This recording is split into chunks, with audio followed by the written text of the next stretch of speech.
Mario Vargas Llosa es hoy el visitante que tenemos aquí para dialogar a fondo. Es una fiesta la promesa de tener a Vargas Llosa con nosotros y me imagino que para un hombre como él debe de ser muy satisfactorio cuando uno se ha alcanzado los 40 años disfrutar del crédito que su obra literaria ha alcanzado en el mundo, saber que su nombre en estos días circula entre los candidatos para el Premio Nobel y, por otra parte, saber que en España tiene lectores por cientos de miles. Bienvenido, Mario Vargas Llosa, y vamos, si le parece, a hablar un poquito acerca de la obra, de la figura, de la persona de este novelista que tiene más bien el aire de un galán de cine. Por favor. Mario Vargas Llosa nació en Arequipa, Perú, en 1936, me parece que fue en el mes de marzo también, y por lo tanto está muy cerca de los 40. Exactamente, sí, apenas a una semana. Apenas a una semana. Esos primeros años que recuerda Mario Vargas Llosa no son, sin embargo, años peruanos, sino años más bien bolivianos, ¿no? Sí, exactamente. En realidad no, yo conocí la tierra donde nací ya adolescente, porque mi familia se trasladó a Bolivia cuando yo tenía apenas un año. Vivimos en Cochabamba, cerca de 10 años, así que en realidad fue en Bolivia donde, bueno, aprendí a caminar, a hablar, a leer, a escribir. ¿Qué recuerdos primeros más profundos, más auténticos han quedado de esos primeros años? De Cochabamba, pues muchas imágenes, muy distintas unas de otras. Uno de los recuerdos más vivos que tengo yo de esos primeros años es el de los carnavales. Los carnavales, no sé si eran tan importantes en Cochabamba como en fin, lo son en mi memoria, ¿no? Pero recuerdo que era un hecho realmente extraordinario para mí, para todos los muchachos de mi edad, para mi familia. La ciudad entera se empapaba, ¿no? Realmente se jugaba con agua una semana y, bueno, la vida quedaba completamente paralizada, ¿no? No había colegio, por supuesto, y uno se preparaba para los carnavales con mucha anticipación, iba llenando canastas con globos, con unos proyectiles temibles que se llamaban cascarones, que eran huevos vacíos que se rellenaban con agua de colores, y bueno, con chisguetes. Y era realmente una fiesta un poco bárbara, pero que para un niño así de pocos años resultaba sumamente estimulante, ¿no? Después otro recuerdo que tengo de Cochabamba, también así muy plástico, es la de las procesiones. Las procesiones porque en mi memoria eran hechos muy violentos, ¿no? Los campesinos bajaban a la ciudad a participar en estas procesiones, generalmente bebidos, y entonces desfilaban con machetes, a veces con proyectiles de dinamita que quemaban por las calles, y entonces eso yo recuerdo, ahí me asustaba mucho, ¿no? Entonces, así como los carnavales eran una fiesta más bien benigna, las procesiones eran una fiesta para mí más bien violenta, ¿no? Bueno, recuerdo muchas otras cosas, recuerdo los primeros libros que leí, ¿no? Ahí descubrí las novelas de aventuras por las que guardo una gran devoción hasta ahora. ¿En especial? Bueno, en especial Dumas. Dumas lo leí después, ¿no? Lo leí después, pero en Cochabamba ya recuerdo haber leído a Miguel de Sébaco, por ejemplo, Nostradamus, el hijo de Nostradamus, haber quedado fascinado con ese tipo de historias, ¿no? Hay una cosa curiosa en Vargas Llosa y en muchos otros novelistas del boom hispanoamericano, que es su afición no solo por la cultura española, sino también de una manera muy clara por la cultura francesa y por la literatura francesa sobre todo. Yo creo que es un fenómeno, bueno, no sé si ahora ocurre también con los jóvenes, pero hace 20, 25 años era un fenómeno general en América Latina, ¿eh? La literatura francesa en particular y la cultura francesa en general ha influido muchísimo, ¿no? en la historia, en fin, social y cultural de nuestros países. Y yo creo que por lo menos los escritores de mi generación descubrimos la literatura un poco a través de los escritores franceses, ¿no? Sobre todo los escritores del siglo XIX. Bueno, yo cité ya a Dumas y, bueno, Víctor Hugo, por supuesto, y después a los autores ya más complejos, ¿no? Como Flaubert, Stendhal, Balzac, ¿no? Y, bueno, también escritores modernos, ¿no? Por supuesto.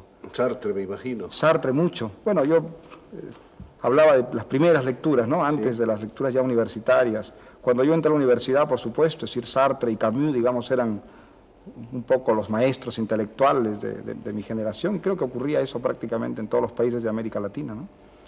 Volvamos a la infancia. Es en 1945, me parece, cuando la familia regresa al Perú. Sí. Y esa una ciudad que luego aparece en la segunda de tus novelas es Piura, ¿no? Piura, sí, una ciudad del norte del Perú, una ciudad muy distinta de Cochabamba, que es una ciudad, bueno, de la sierra, ¿no? Piura es una ciudad de la costa, no está al borde del mar, pero está en el litoral, y es una ciudad que está, bueno, estaba, porque ahora el desierto se ha desaparecido, ha sido irrigado en gran parte, pero cuando yo llegué a Piura el año 45 estaba en el centro de un desierto, un enorme desierto, el desierto de Sechura, y eso había impuesto a la ciudad unas características muy especiales, ¿no? Era una ciudad muy aislada, sus habitantes tenían, bueno, en comparación con los cochabambinos, eran mucho más extrovertidos, mucho más alegres, mucho más comunicativos, ¿no?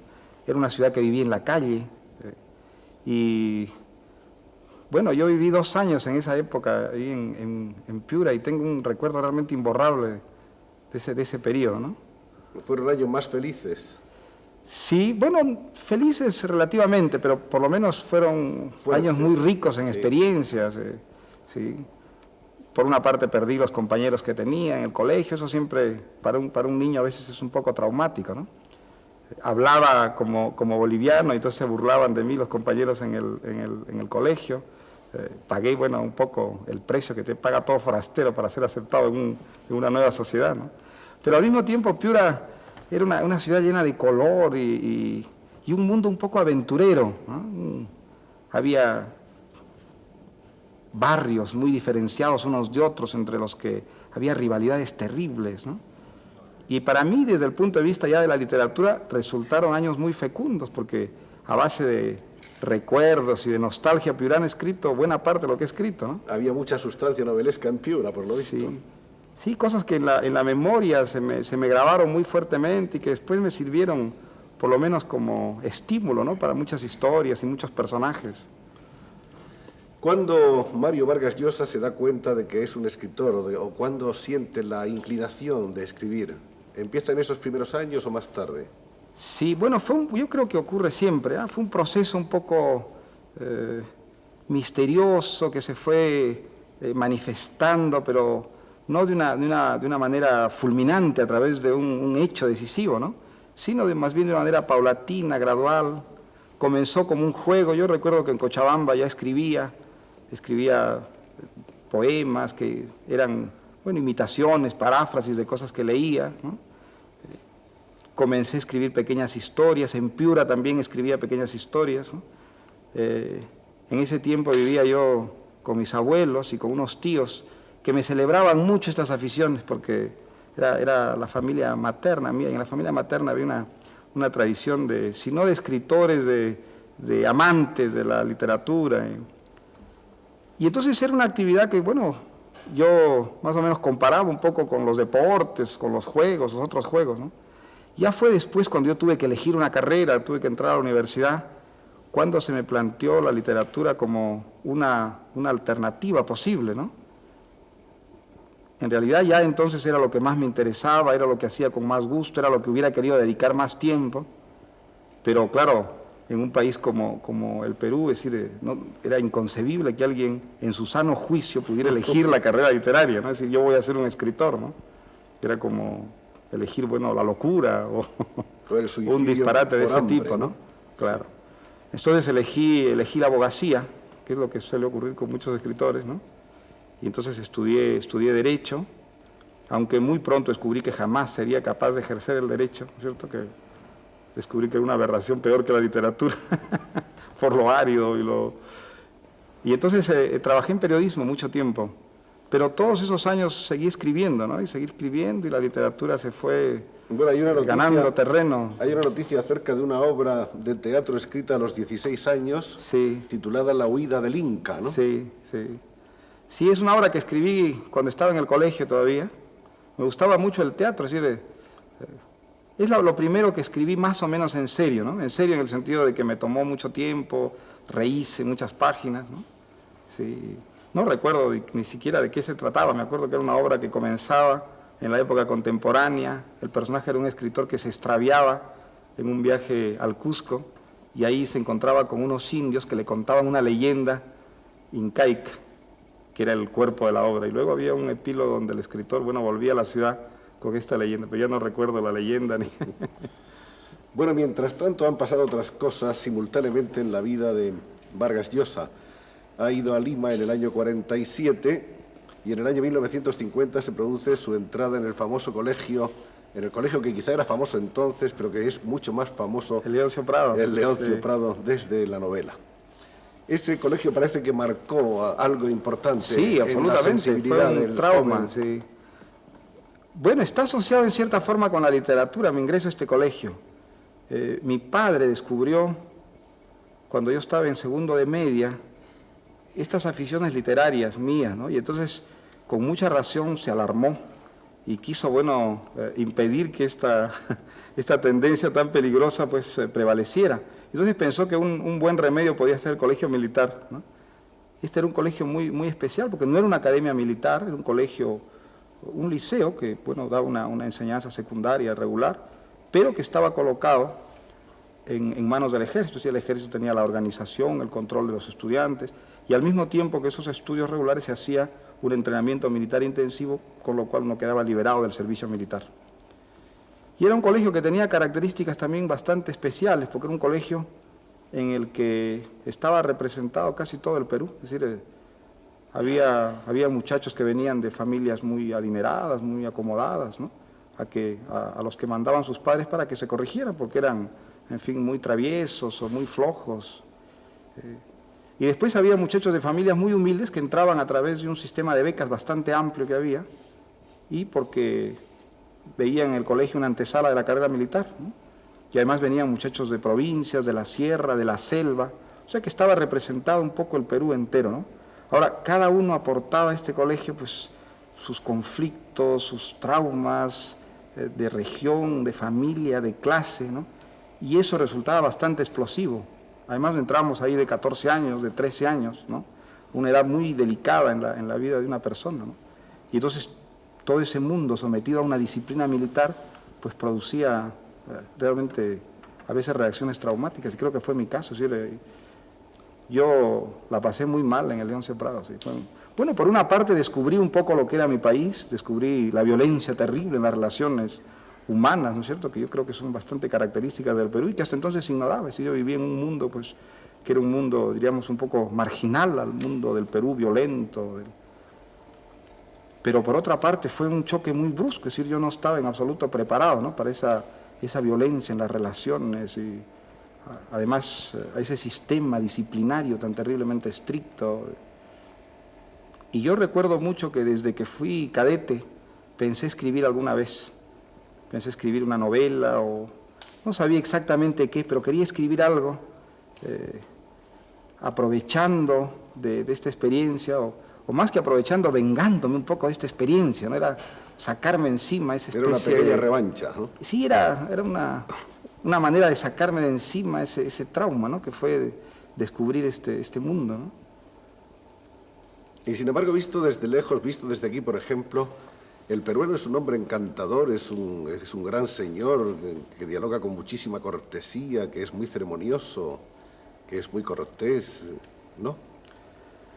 Bueno, el peruano suele hablar poco, suele ser bastante introvertido y suele hablar sobre todo de una manera bastante indirecta. Es decir, parece que esa es una influencia que nos viene de muy lejos, que nos viene de nuestra mitad india, ¿no? Los incas y bueno, y el indio peruano actual es muy solemne, muy formal y al mismo tiempo muy indirecto, está considerado de muy mala educación y muy grosero decir las cosas directamente. Todo lo contrario a lo que ocurre en España. Por eso los peruanos cuando llegamos a España a veces nos sentimos como agredidos cuando nos hacen preguntas muy directas.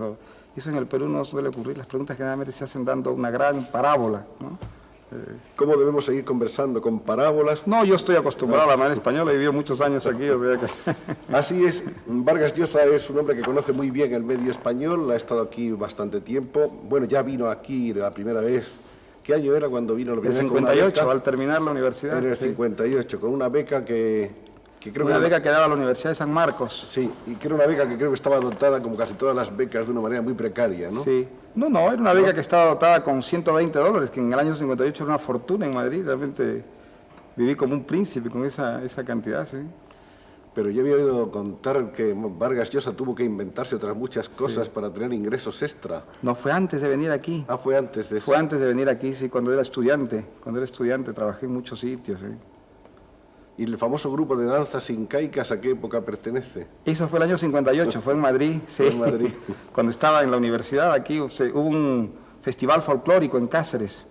Y entonces había muchos grupos hispanoamericanos que venían al festival. Y entonces un grupo de peruanos, que éramos estudiantes aquí en Madrid, organizamos un conjunto para poder ir hasta Cáceres, conocer Cáceres, ¿no? Entonces Cultura Hispánica nos llevó a Cáceres y ante nuestra estupefacción ganamos el 4º premio en este concurso de profesionales.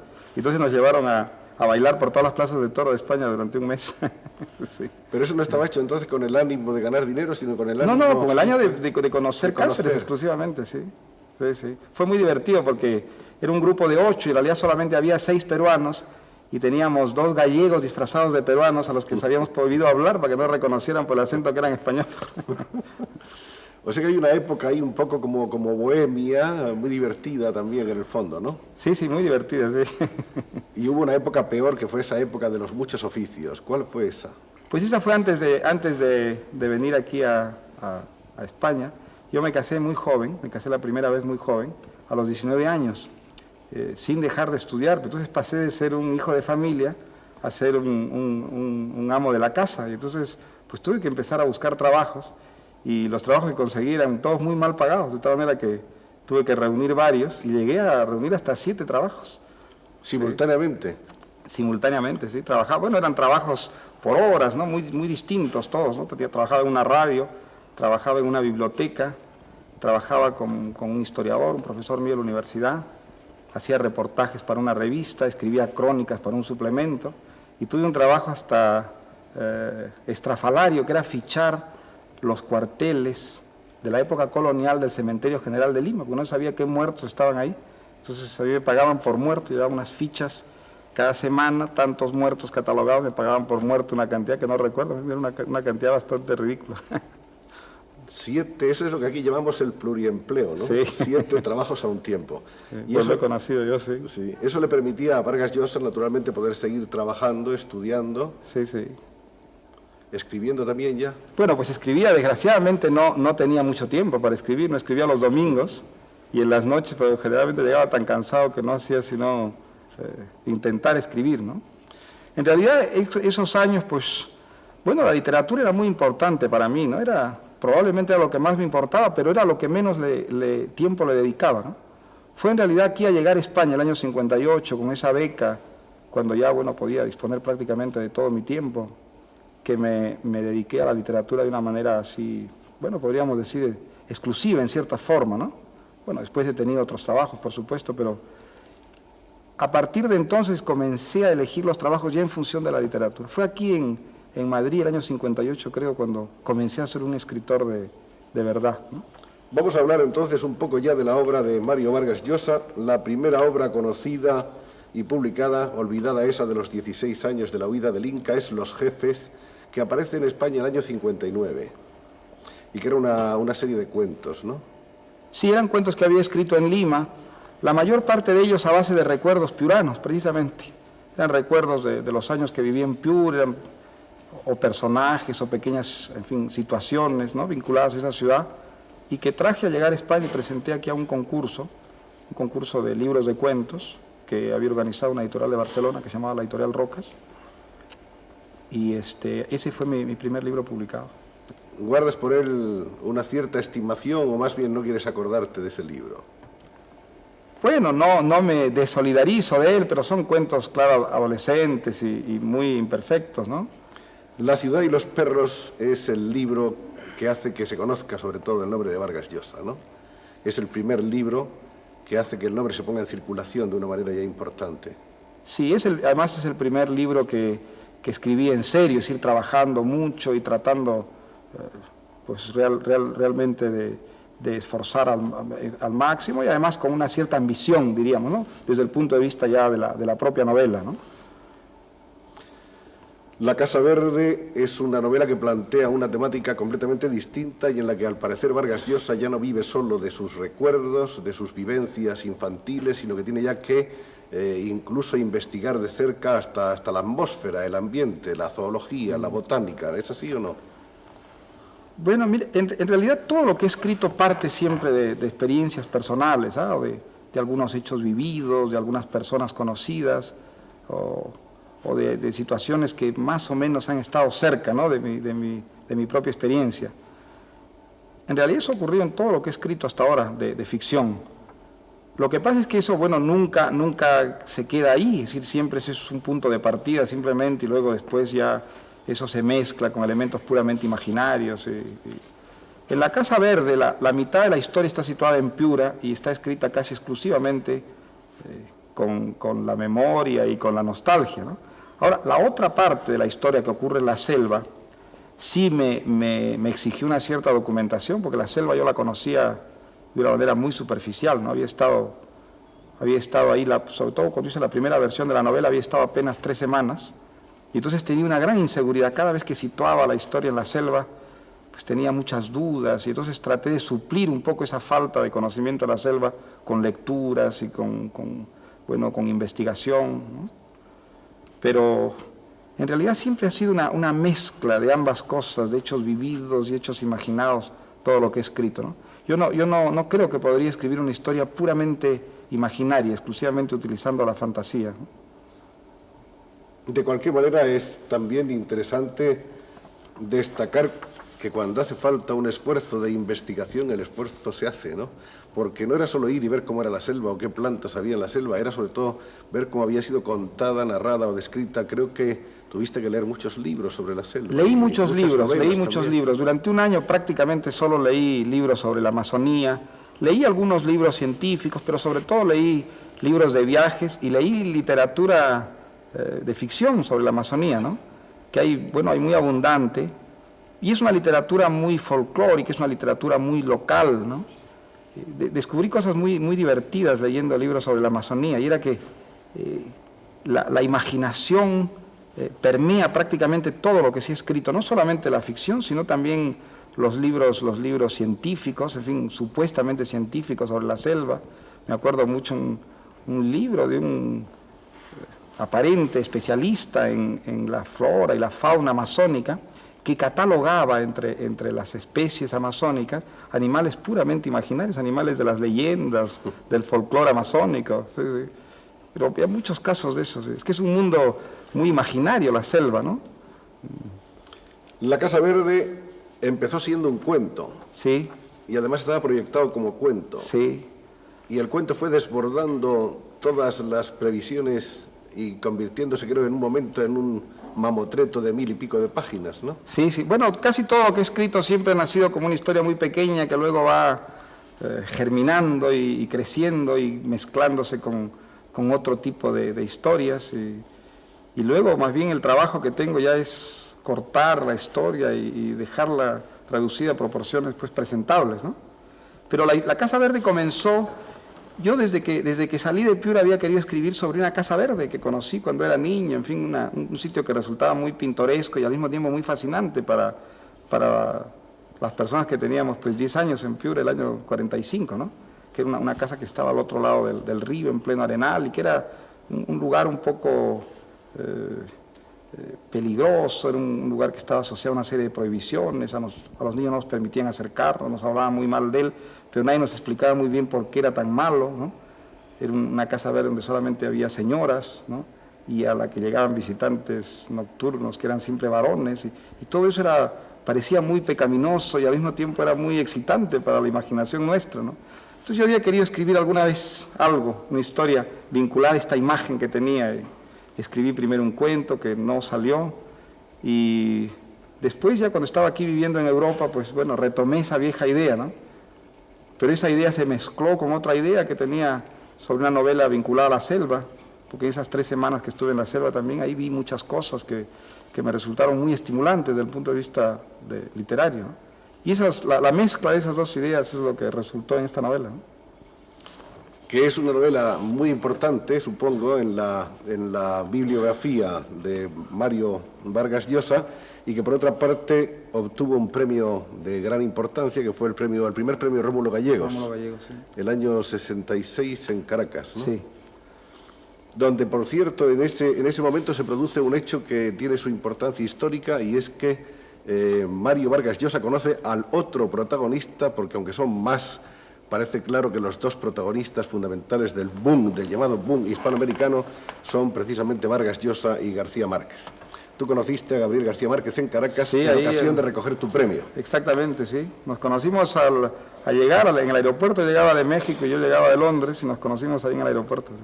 ¿Allí mismo os saludasteis así o os presentó sí, alguien? No, habíamos tenido ya contacto antes por carta, nos habíamos escrito, porque nos habíamos leído mutuamente. Sí. Y yo leí en ese viaje, leí 100 años de soledad, que estaba recién publicada, que me impresionó mucho, por supuesto, ¿no? Esa amistad que nació en Caracas parece que ha sido una amistad muy honda, muy intensa, y en algunos momentos incluso de una gran comunicación, ¿no? Sí, hemos sido muy amigos, sí, muy amigos, claro. Vivimos en Barcelona, fuimos vecinos en Barcelona 4 años. Y parece que en algún país, no sé dónde, hubo una vez en público unos diálogos García Márquez-Vargas Llosa acerca de las técnicas novelísticas de ambos, ¿no? En Lima. Eso fue en Lima, Hubo en, ¿no? Lima, sí, ese año mismo, el año del Rómulo Gallegos, él hizo una gira por Sudamérica, estuvo en Lima, y entonces tuvimos una conversación en la universidad, ¿sí? Una conversación, no era sobre técnicas novelescas, es una conversación anecdótica, era a base de anécdotas, sobre todo literarias, ¿sí? Hablando de anécdotas, los periódicos españoles publicaron hace muy pocos días la noticia de que habéis tenido un altercado violento en el que Vargas Llosa había puesto nocaut a su amigo García Márquez. ¿Esto significa el fin de la amistad?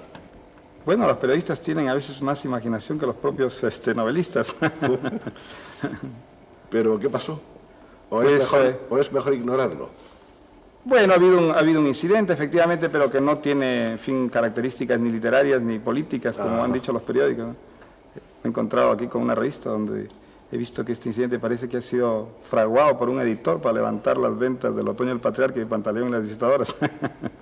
Pero no es eso. No, en absoluto no. O sea que no ha sido ni un incidente comercial, ni un incidente político por discrepancias o divergencias ideológicas, como también se ha dicho en alguna parte. Ha sido por otras cosas, de tipo personal. Así es. Muy bien. ¿Y seguiréis siendo amigos o no se sabe? Pues eso no se sabe nunca. La amistad, como todo, es tan relativo, ¿no? Muy bien. Después de La Casa Verde, el libro siguiente es Conversación en la Catedral. Yo quisiera que nos hablaras un poco de cómo nace, cómo germina la idea de ese libro. Bueno, pues nace también de experiencias personales, ¿no? Lo que pasa es que estas experiencias, en este caso, coinciden con experiencias de un país entero, ¿no? Entre el año 48 y el 56 nosotros tuvimos en el Perú, para variar, una dictadura militar, que es la dictadura conocida con el nombre de los Chenios, la dictadura del general Odría. Y estos años, pues bueno, fueron muy importantes para mí y para toda mi generación, es decir, para todos los peruanos que en esos años pasamos de ser niños a ser adolescentes y luego a ser hombres, ¿no? En esos años yo dejé el colegio, entré a la universidad, en fin, descubrí un poco la literatura, descubrí la política. Y bueno, todas esas experiencias están en cierta forma marcadas, o más que marcadas, yo diría frustradas por la experiencia de la dictadura, ¿no? Una dictadura muy especial, es decir, una dictadura que fue menos sanguinaria que otras dictaduras de la época, ¿no? Porque la verdad es que Odría no mató tanta gente como Pérez Jiménez o Rojas Pinilla, pero compensatoriamente yo creo que corrompió más gente que ninguna otra dictadura de ese tiempo. Sí, fue una dictadura terriblemente corruptora, destruyó los espíritus de una manera monstruosa, ¿no? Y entonces esa experiencia yo había querido siempre también relatarla en una ficción de alguna manera, ¿no?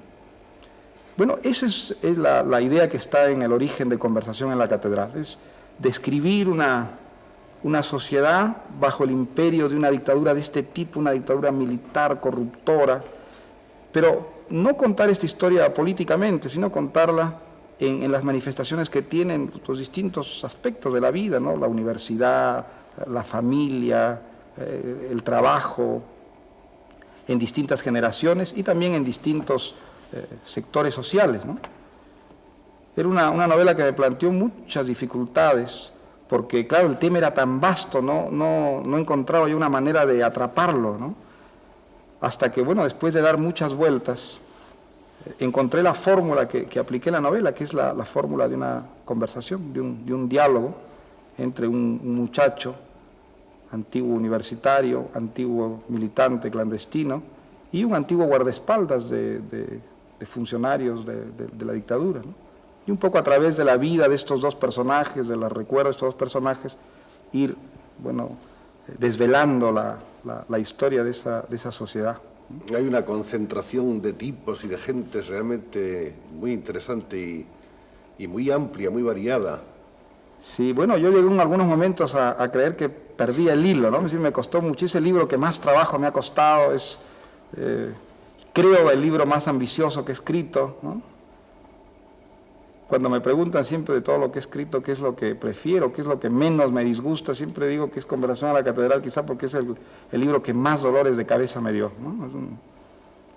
Más o menos tiene idea Mario Vargas Llosa de cuántos personajes pululan en esa conversación. No. El país entero, ¿no? Una etapa de la vida del Bueno, hay país. muchos personajes secundarios, pero los principales pues no son más de una docena, ¿no? Sí. No, pero es un friso muy representativo, es como un corte seccional de la vida del Perú entonces, ¿no? Es lo que quiere ser, por lo menos, ¿no? Es lo que pretende. Sí. Después viene otro tremendo bestseller que es Pantaleón. Pantaleón y las visitadoras, novela de la cual la pena vamos a hablar porque la está leyendo todo el mundo todavía y de la que Mario viene de dirigir una versión cinematográfica en Santo Domingo, creo, ¿no? Sí, bueno, de codirigirla, en realidad no soy solo, sino sí. lo hemos dirigido a La Limón con un cineasta español, con José María Gutiérrez, ¿no? ¿Cómo ha resultado la experiencia? Bueno, para mí sumamente instructiva, porque mi experiencia de cine era prácticamente nula, ¿no? Pero muy interesante, he descubierto que hacer películas es casi en ciertas cosas más difícil que hacer una novela, ¿eh? Es decir, un escritor tiene tanta libertad en el fondo, ¿no? Es decir, depende solo de su propia imaginación, depende solo de su propio talento, ¿no? Pero en cambio el director de cine depende de los talentos de tantas personas, ¿no? Y además el talento artístico es uno de los talentos que debe tener y no el más importante incluso, ¿no? Debe tener otros talentos también para poder llevar a cabo una realización, ¿no? Pero desde luego que es un mundo muy fascinante. Otra de las cosas que he descubierto es que tienen más divergencias que coincidencias, una novela y una película. Yo pensaba que eran dos formas narrativas muy afines, ¿no? Y en realidad creo que son muy distintas, ¿no? Es decir, contar una historia a través de imágenes y contarla con palabras, pues son dos cosas totalmente opuestas una a la otra, ¿no? ¿El guión de la película lo hiciste tú? Sí, lo hicimos entre los dos con José María Gutiérrez, ¿no? O sea que él te dio un poco la visión cinematográfica de la novela. Sí, bueno, escribimos el guión al mismo tiempo que yo escribía la novela. Sí, trabajábamos en el guión en la tarde y yo escribía la novela en la mañana. Qué curioso, ¿no? Sí, fue una experiencia bastante curiosa, sí. Un trabajo en paralelo. Sí. Esta es una novela que debe andar ahora ya por qué edición, el Pantaleón. ¿Por cuántos ejemplares en el mundo? Pues no sé, en el mundo no sé porque han salido algunas traducciones ya. ¿La más traducida de todas cuál es hasta ahora? Pues probablemente La ciudad y los perros, ¿eh? La ciudad y los no estoy perros. muy seguro, pero creo que es La ciudad y los perros, sí. ¿Y la que ha llegado más a la gente, cuál crees que sea? Pantaleón. Pantaleón. Pantaleón, sí. Bueno, es una novela más asequible que las otras. Es ¿no? más Sí, divertida, hay sí. una cosa de humor ahí que Hay en las humor. otras no estaba tan Sí. vivo. Es el gran descubrimiento que hice yo escribiendo Pantaleón, ¿no? Yo siempre había hablado contra el humor en literatura, había dicho que era alérgico al humor, y entonces ahora algunos críticos me recuerdan esas frases, ¿no? Y en realidad cuando escribía Pantaleón descubrí que esa historia solo podía ser narrada en una vena humorística, y fue para mí como descubrir un mundo, bueno, riquísimo, ¿no? Una novela que estoy escribiendo ahora, pues justamente también trato de aprovechar un poco ese elemento, ¿no? Pero además significa una cosa muy importante para ti como autor, descubrir que tienes un filón ahí que no habías cultivado, que era casi una beta ignorada, ¿no? Totalmente, sí. Hablemos de una etapa interesante en la vida de Vargas Llosa, que es su etapa de periodismo, sobre todo de periodismo, bueno, en Perú por una parte, pero sobre todo en París, creo, ¿no? ¿Estuviste haciendo mucha radio? Sí, bueno, yo trabajé en radio en Lima ya, trabajé en Radio Panamericana, en un servicio de informaciones, y luego en París trabajé en la Radio Televisión Francesa cuando se creó una sección para América Latina. Emisiones en ondas cortas y después también se enviaban programas grabados, y trabajé ahí cerca de 7 años. ¿Sí? ¿Te gustaba la radio? Bueno, era un trabajo sobre todo muy cómodo para mí porque me dejaba mucho tiempo libre para escribir, tenía todo el día libre para mí, trabajaba en las noches, y después eran unas emisiones sobre todo culturales, entonces mi trabajo estaba muy vinculado al mundo de la literatura, de las exposiciones, del teatro. También, bueno, tenía que hacer de cuando en cuando reportaje de tipo político, pero eran sobre todo emisiones de tipo cultural, o sea que resultaban bastante interesantes, ¿no? El periodismo ha sido para mí una gran fuente de materiales, ¿no?, para escribir. Bueno, Conversación en la Catedral, es decir, una buena parte de la historia está vinculada al mundo de un periódico, es una historia de periodistas, donde he aprovechado mucho mi propia historia de periodista, ¿no? Ahora, el periodismo también para mí es un peligro en relación con la literatura. Por una parte es una fuente muy rica de experiencias, pero por otra parte el periodismo trabaja en función de la actualidad, crea ciertos hábitos de lenguaje, cierta facilidad de lenguaje, que creo que pueden resultar muy peligrosos para un escritor, ¿no? Y que además limitan mucho el campo, ¿no? Yo creo que el comercio de un escritor con la palabra debe ser un comercio difícil, debe ser una búsqueda, y en cambio el periodista tiende a utilizar el lenguaje como algo eminentemente funcional, ¿no? Lo que es lógico, ¿no? Pero creo que si se utiliza el lenguaje de esa manera, escribiendo novelas, pues el resultado puede ser un empobrecimiento de la novela, ¿no? Hablando de lenguaje, el lenguaje de Vargas Llosa no es, por supuesto, el mismo en La ciudad y los perros que en Pantaleón, por ejemplo. Hay una evolución incesante ahí, ¿no? Sí, por lo menos es distinto, eso desde luego, ¿no? Sobre todo en Pantaleón, por la presencia del humor, porque es una novela escrita en una forma mucho más dialogada que las otras novelas, en la que prácticamente no hay descripciones, ¿no? Es un lenguaje más coloquial que el lenguaje de Conversación en la Catedral o de La Casa Verde. ¿Esa evolución es una evolución deliberada? Impuesta por los temas, ¿no? Impuesta por los personajes. En realidad la forma, ¿no? Tanto en lo que corresponde al lenguaje como a la estructura, a mí me interesa en función estrictamente de los temas, de los personajes, ¿no? Ahora hay un sector grande de escritores en quienes el lenguaje es lo esencial y piensan que la novela es sobre todo una exploración del lenguaje. En ese sentido, mi idea de la novela es mucho más tradicional, ¿no? Yo estoy por la novela anecdótica, por la aventura novelesca, y entonces la forma, los problemas de estilo, los problemas de técnica están siempre subordinados a la historia, ¿no?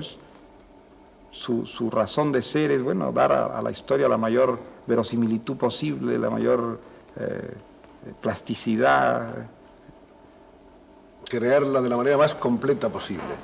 Convincente, sobre todo. Es más decir, creíble, más convincente. Que el lector lea la novela como una experiencia personal, ¿no? El hecho de ser, de una manera también inesperada, protagonista de una imposición, de un descubrimiento, por así decirlo, de la narrativa hispanoamericana que estaba ahí, sin embargo, también antes, de otro modo y con otros autores y con otras obras, supongo que ha supuesto una satisfacción personal profunda, ¿no? Bueno, desde luego, es decir, claro, si alguien me hubiera dicho alguna vez que mis libros se iban a traducir, que se iban a publicar en ediciones grandes, que en un momento yo iba a poder vivir dedicado a escribir, pues lo hubiera creído loco, ¿no? Es decir, jamás me imaginé semejante posibilidad. Eso desde luego es muy satisfactorio, ¿no? Ahora también, digamos, la popularidad de una obra también suele tener inconvenientes, ¿no? También suele traer a veces Por ejemplo, una serie de complicaciones. Y, bueno, la vida está mucho más vigilada, uno tiene menos disponibilidad que si es un ser anónimo, ¿no? Tiene menos privacidad. Mucha menos, ¿sí? Y sobre todo, bueno, si vive en países donde el mundo literario es pequeño, ¿no? De cualquier manera, en estos casi 40 años de vida que tiene Vargas Llosa, en el Perú ha vivido muy pocos. ¿Una cuarta parte en total? No, más. un poco más. He vivido desde los 10 años hasta el 58, son 13 años, y después he vivido unos 17 años en el Perú, pero decir menos de la mitad. Menos de la mitad. Pero yendo siempre al Perú, teniendo Sí. siempre al Perú muy cerca, aunque estuvieras muy lejos, ¿no? Sí, he vuelto casi, bueno, cada 2 años por lo menos volvía, ¿no? Los años que vivía fuera. Y ahora definitivamente ya estás instalado en Lima por un largo tiempo. Sí, bueno, definitivamente es una palabra muy larga, ¿no? Estoy instalado en Lima con la idea de quedarme ahí un tiempo, sí, pero en fin, puede ser que cambie mis planes también de un momento a otro, ¿no? Pero ahora estoy con la idea de quedarme, sí. Estoy allá ¿Cómo desde son hace 2 tus años. hábitos de trabajo? Pues trabajo de una manera bastante disciplinada, escribo todos los días, bueno, por lo menos me encierro en el escritorio todos los días, unas 6 horas, a veces 8 horas, ¿no? Depende cómo vaya el trabajo, pero por principio lo hago todos los días, de lunes a sábado, casi como un oficinista. ¿Te resulta fácil concentrarte o te distraen las cosas? Pues depende, las mejores horas para mí son siempre las primeras, ¿no? Cuando comienza el día, esas son las horas más fértiles, ¿no? Las que trabajo mejor, después ya se me va haciendo un poco cuesta arriba y nunca he podido escribir en las noches, por ejemplo. En las tardes o las noches lo que hago es tomo notas, reviso y preparo un poco el trabajo del día siguiente, ¿no? Me cuesta mucho trabajo retomar lo que escribo, si es que lo interrumpo por unos días o unas semanas, después me resulta muy difícil, ¿no?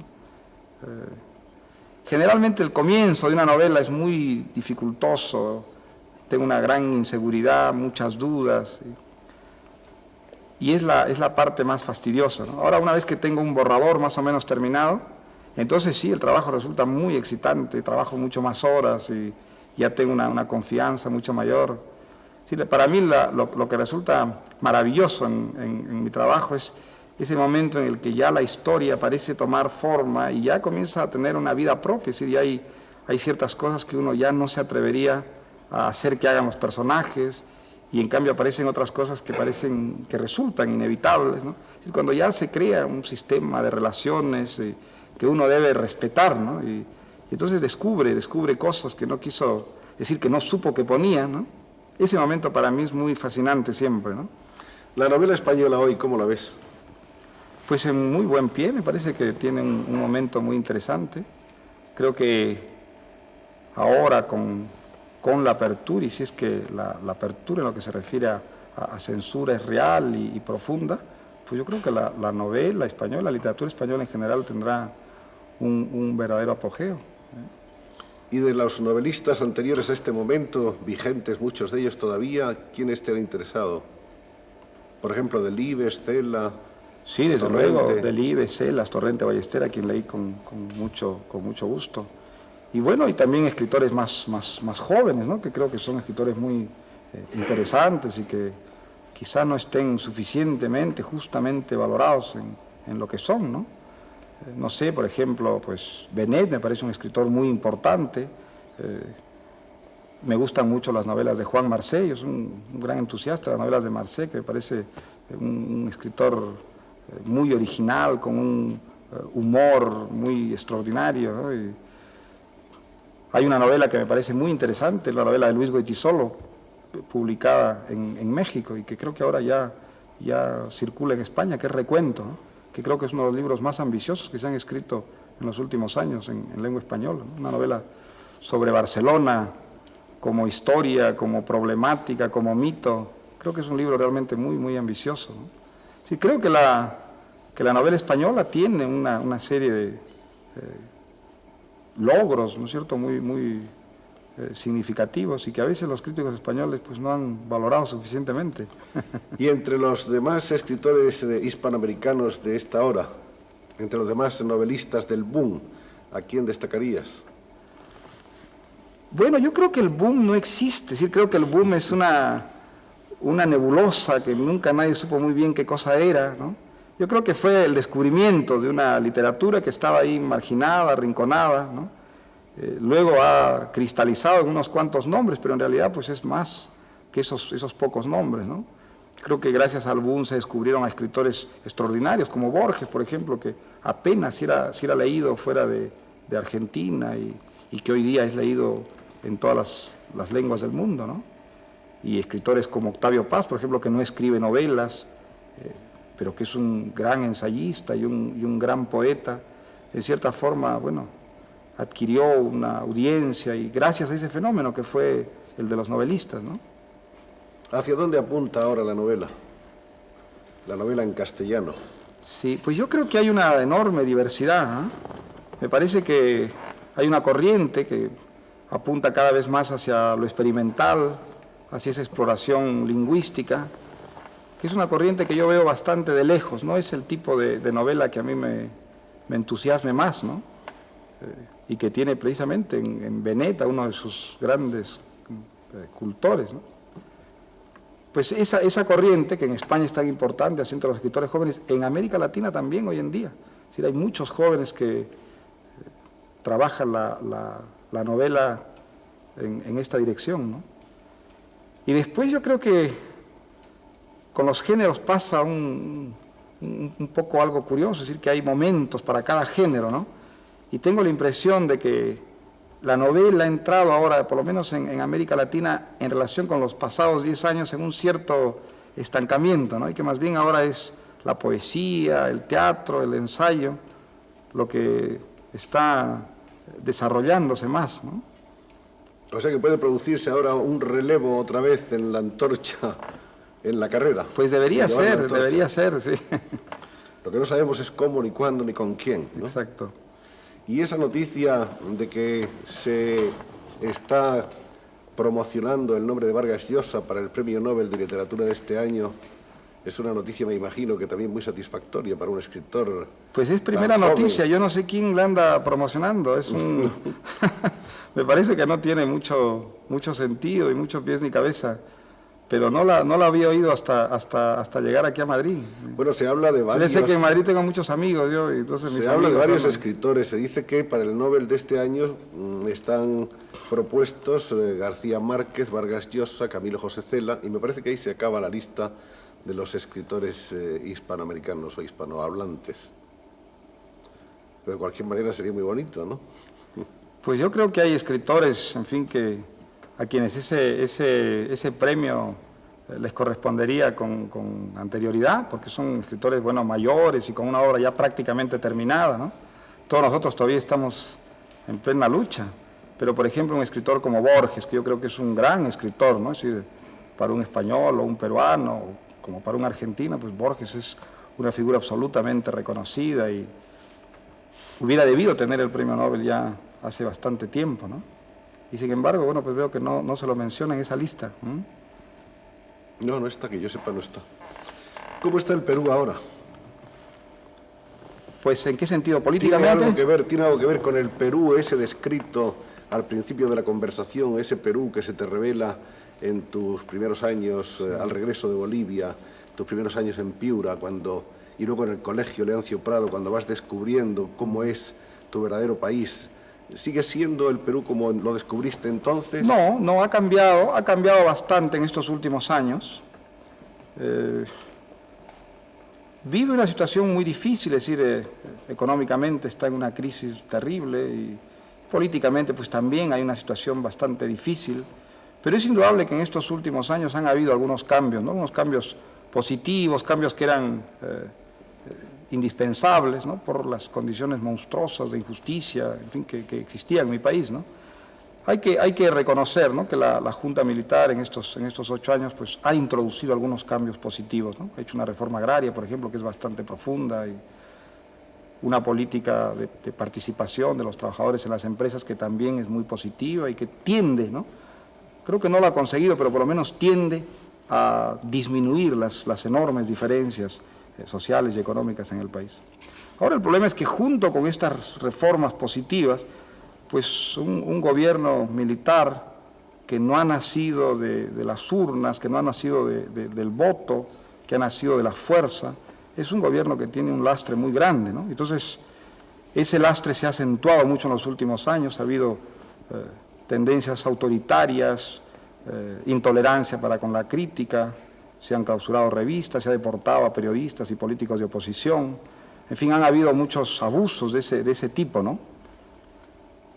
Con el cambio de la presidencia, en fin, con la subida de Morales Bermúdez, eso se atenuó un poco, es decir, se permitió que regresaran algunos exilados, no todos desgraciadamente, y que salieran algunas revistas de oposición.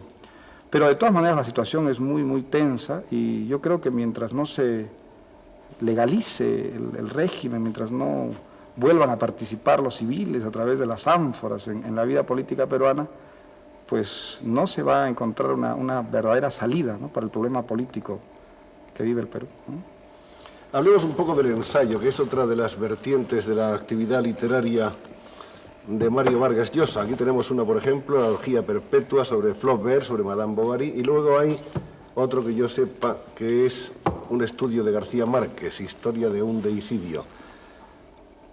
¿Por qué es raro, es difícil que un escritor de creación, de ficción, que un novelista sea también un hombre capaz de hacer un estudio analítico, una autopsia, una anatomía de otro escritor, ¿no? Bueno, los ensayos que yo he escrito no son ensayos académicos, ¿no? Es decir, no son trabajos escritos a distancia y con una intención, diríamos, científica, ni mucho menos, ¿sí? Son ensayos bastante arbitrarios, escritos desde un punto de vista muy, muy personal, sobre todo el segundo, el ensayo sobre Flaubert, que es un poco una autobiografía literaria, ¿no? Es referir un poco lo que ha significado Flaubert para mí, para muchos escritores de mi generación, ¿no? Y en qué forma, pues, Flaubert puede constituir una magnífica lección para alguien que escribe novelas, ¿no?, como él. Historia de un deicidio sí es un trabajo más, diríamos, académico, porque es un trabajo que presenté yo en la Universidad de Madrid para el doctorado, o sea que... Pero aún así, de todas maneras, no está escrito como una autopsia clínica, es sobre todo un intento de racionalización, de un gran entusiasmo personal por una obra, ¿no? A mí me gusta mucho el ensayo, pero en lo que tiene de más creativo, es decir, en lo que tiene de más arbitrario, precisamente, ¿no? No creo mucho en la ciencia de la literatura, el tipo de ensayo filológico o lingüístico que suele hoy día prevalecer así en las universidades, pues no es santo de mi devoción, ¿no? El estudio seco, desnudo, analítico. Sí. Me gusta mucho más el ensayo imaginativo, el ensayo que utiliza a un autor o a una obra, sobre todo como un punto de partida para construir algo distinto, ¿no? Creo que Octavio Paz, por ejemplo, es un magnífico ensayista de este tipo, ¿no? Es decir, él escribe de una manera muy arbitraria sobre autores, sobre temas culturales, pero es siempre para construir obras que son propias, ¿no? Es decir, que son tan creativas como lo son sus poemas, por ejemplo, ¿no? Creo que, bueno, Borges es otro caso, ¿no?, de imaginación crítica, ¿no? Pues ese es el tipo de ensayo que a mí me interesa más, ¿no? ¿Hay más Flaubert que Balzac en tu obra? Bueno, eso no lo sé, esa sí es una pregunta para críticos clínicos, ¿no? Yo no, a mí me gusta más Flaubert, es decir, creo que por lo menos como lector le debo más, ahora como escritor no lo sé, a veces uno tiene mayores deudas con autores que cree, no sé, haber gozado menos, ¿no? ¿Por ejemplo? Pues yo creo que uno no es enteramente consciente de sus influencias, creo que las verdaderas influencias las registra no tanto la conciencia como la subconsciencia, ¿no? Quedan en un fondo de la imaginación y entonces desde allí se proyectan en lo que uno escribe, ¿no? Y entonces a veces uno no tiene una conciencia clara de... Si a mí me hubieran influido los autores que más me han gustado, pues claro, Flaubert sería, si no el que más, por lo menos uno de los que más presente estaría en mi obra, ¿no? Vida privada, te has casado 2 veces. Sí. ¿Cuántos hijos has tenido? 3. 3. ¿Se llaman? Se llaman Álvaro, Gonzalo, y la última, que es catalana, se llama Morgana. Ah, sí. Nació en Barcelona. ¿Cuántos años tienen? Los 3. El mayor tiene 10, el segundo tiene 8 y Morgana 2. ¿Y que hacia dónde apuntan? ¿Qué inclinaciones tienen? Son muy pequeños todavía. Son claro. muy pequeños todavía. Por el momento los varones solo apuntan hacia el fútbol. ¿Sí? Hacia el fútbol. Tú tienes un aire deportivo, yo no sé si has practicado deportes o no, pero sí, tienes un mucho, poco, y los practico mucho, sí. ¿Sí? Me gustan mucho los deportes. No soy de los escritores que creen que la literatura y el deporte están reñidos en absoluto, ¿no? ¿Y cuál practiqué mucho el fútbol, practiqué mucho la natación, ahora practico el tenis, la gimnasia. Me gustan mucho los deportes y además es una forma para mí maravillosa de relajarme después del trabajo, de las preocupaciones, ¿no? Pero está un poco en contraposición con esa imagen tópica tradicional del escritor sedentario siempre sentado a su mesa de trabajo. Que es tópica completamente, tópica. porque no corresponde a la realidad. Es decir, yo conozco, la mayor parte tal vez de los escritores que conozco no son hombres de gabinete, son hombres de la calle y que hacen las mismas travesuras y barrabasadas que los otros. ¿Te gusta la vida social o huyes más bien de ella? Bueno, es uno de los inconvenientes, yo creo, de haber alcanzado una cierta audiencia. Es decir, eso trae consigo una serie de compromisos que son, bueno, inevitables. Hay que asistir en cuando a reuniones, venir a la televisión. Sí, bueno, no tampoco hay que ponerse a llorar. A veces tiene también un lado agradable, ¿no es cierto?, la vida social, pero suele ser bastante perturbadora en el trabajo, ¿no? Cuando te encierras en Lima, entonces ya no sales prácticamente. Sí, bueno, de día no salgo, procuro por lo menos las horas del escritorio, sí, procuro defenderlas, ¿no?, a piedra y lodo. Pero no siempre es fácil, ¿eh? En Lima sobre todo, pues, esa es una de las características un poco del mundo latinoamericano, ¿no?, una gran informalidad en las costumbres. A veces me tocan la puerta y se presenta un profesor con 50 alumnos sin prevenirme, ¿no? ¿Qué escribes ahora? Estoy escribiendo una novela que tiene que ver precisamente con el mundo de la radio. Es la historia de un autor de radioteatros. Yo no sé si en España los radioteatros fueron tan populares como lo fueron en América Latina, que en una época, bueno, tuvieron unas audiencias gigantescas, ¿no? Radioteatros entendidos como obras de teatro las escritas novelas, para radio. No, esas novelas serializadas serializadas por la radio, sí. Sí. Bueno, aquí también, claro, más tarde que en América, pero también. Fueron enormemente populares en el Perú y precisamente en la época en que yo trabajaba en Radio Panamericana, una radio vecina a la radio donde yo trabajaba, pues se especializaba en radionovelas. Y yo conocí a un personaje realmente maravilloso que escribía estas radionovelas, las interpretaba y las dirigía. Y era, bueno, el escritor más popular del Perú en ese tiempo porque llegaba a todos los públicos y de una manera, pero realmente masiva, ¿no? Y su historia es una historia que resultó muy tragicómica, porque este señor se volvió loco. Y la radio se dio cuenta que se había vuelto loco por los oyentes de sus radioteatros, porque empezó a recibir llamadas telefónicas o cartas de oyentes señalando incongruencias en las radionovelas, personajes que pasaban de una radionovela a otra, o muertos que resucitaban, en fin, bueno, cosas completamente incongruentes. Entonces descubrieron que algo funcionaba mal, y resulta que este señor estaba mal de la cabeza, y sus radioteatros se habían confundido, entreverado. Digamos que es un final lógico, ¿no? Que es un final lógico porque, por lo general, el novelista, tanto para la radio como para la televisión, que escribe un capítulo detrás de otro y a veces varias novelas a un tiempo, es digno de compasión. Sí, se mezclan todos. Pues a él se le mezclaron y fue muy, muy patético porque, bueno, fue un drama terrible para él, por supuesto, pero al mismo tiempo era muy divertido, ¿no es cierto? Además, el mundo de la radionovela yo creo que es muy representativo de una cierta sensiblería más que sensibilidad, ¿no? De un cierto sentimentalismo. Entonces es una novela un poco en relación con esos temas, ¿no? A la televisión te has asomado menos. Sí, prácticamente no me he asomado ni no he trabajado en televisión, ¿no? ¿Y es un mundo que te atrae o no te interesa? Pues sí, yo creo que la televisión, cómo no, también tiene inmensas posibilidades, ¿no?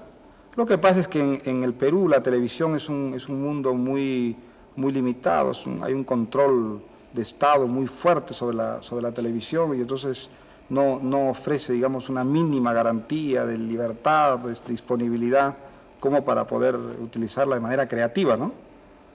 Pero en principio la televisión, como el cine, como la radio, me parece que no están reñidas en absoluto como la literatura y que al contrario pueden ser vehículos excelentes, ¿no es cierto?, para su difusión y estimulantes para el trabajo creador de un escritor. Tienes ¿no? una imagen de hombre feliz extraordinaria. Yo no sé si lo eres o no lo eres, pero es la sensación que das.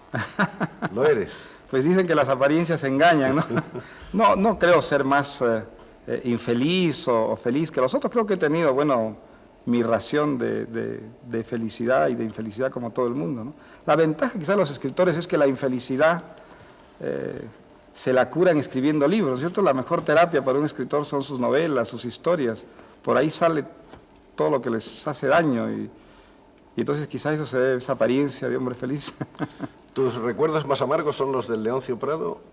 ¿O son anteriores o son posteriores? Pues nunca he hecho una estadística. ¿Ha habido un momento de crisis en tu vida en que has estado preocupado realmente? Muchos momentos ¿Sí? de crisis, por supuesto, sí. Claro que sí, bueno, Leoncio Prado fue uno de ellos y, cómo no, muchos momentos de crisis, sí. ¿De difícil superación? Pues bueno, todas han ido siendo superadas, ¿no? Y han tenido una contrapartida buena que generalmente, a mí me ha pasado una cosa curiosa, es decir, que desde el punto de vista de lo que he escrito, mucho más provechoso me ha sido el sufrimiento que la felicidad, es decir, en mis novelas, en los cuentos que he escrito, los estímulos han sido siempre experiencias más bien dolorosas, ¿no? Y muy rara vez una experiencia positiva. No son las cosas que a uno lo hacen gozar, las que lo estimulan más literariamente, por lo menos en mi caso, sino a la inversa, ¿no? Vamos un poco en busca de tus ancestros, de los Vargas y de los Llosa. ¿De dónde vienen? ¿Quiénes son? Bueno, pues los Vargas llegaron al Perú en la primera hora de la conquista, ¿no? Pizarro trajo muchos Vargas, Pizarro era Vargas también. O sea que llegaron Vargas desde el primer momento y hay muchos Vargas. El Perú está infestado de Vargas, ¿no? Los Llosa llegaron un poco después y se concentraron todos en Arequipa y, bueno, parece que llegaron de Santander, pero fueron a Santander de un pueblecito que está entre Barcelona y Valencia, que se llama de la Llosa, precisamente. ¿Y tus padres se conocieron en Arequipa? Sí, mi madre es de Arequipa y mi padre es de Lima. Se conocieron en unos viajes, mi padre era aviador, unos viajes que hacía, mi padre paró en Arequipa, en el aeropuerto de Arequipa, y ahí conoció a mi madre. ¿Aviador comercial o aviador militar? Trabajaba en la Panagra, lo que era la antigua Panamérica, que era la Panagra, y él trabajó ahí, sí. ¿Como piloto? Sí. Mi padre también ha sido uno de los pioneros un poco aventurero, ha sido muchas cosas, fue piloto, fue marino, fue periodista, y también un hombre nómada, también vivió en muchos sitios, en Argentina, y bueno, viajando, ¿no? Como marino sobre todo, hasta que al final se fueron a vivir a Estados Unidos, donde viven allá, hace unos 20 años ya. ¿Qué heredaste más de tu padre? ¿Ese Pues, afán de viajar, la imaginación? Quizá un poco el afán de viajar, la existencia nómada, es posible, sí. Sí. No, la afición a la literatura más bien debo haberle heredado de mi madre. Mi madre era ella estimuló mucho mi vocación literaria desde muy niño y creo que los primeros libros me los hizo leer ella, ¿no? Mi padre, en cambio, es un hombre mucho más práctico, es un hombre que ahora está más reconciliado con la literatura, pero al contrario, cuando yo era niño era más bien un censor de esa vocación, ¿no?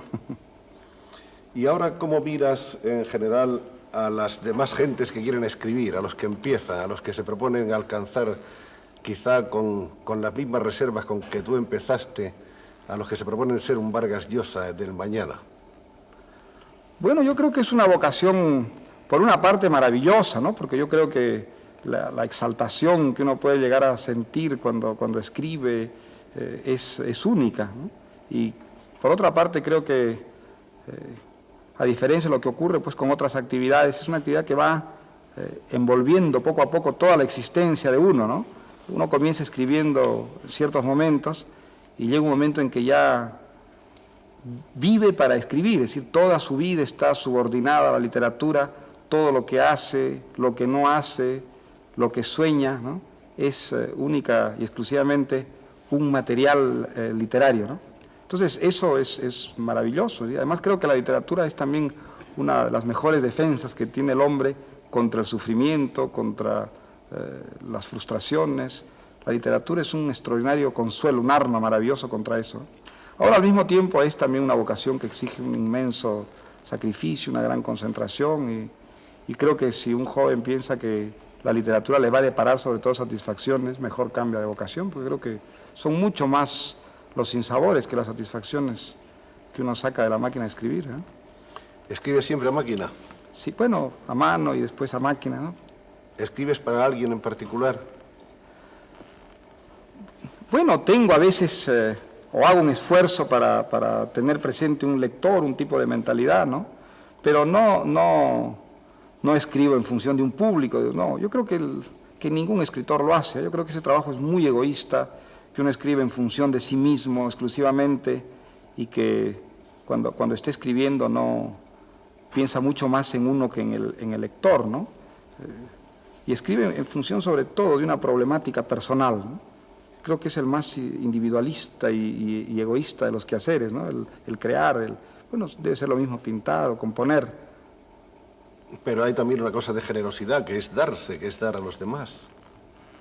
Bueno, la obra literaria resulta algo generoso porque si está lograda llega a todo el mundo y creo que, bueno, ayuda de alguna manera a los seres humanos, ¿no? Es decir, una buena novela es algo que nos enriquece, ¿no? Es decir, a todos.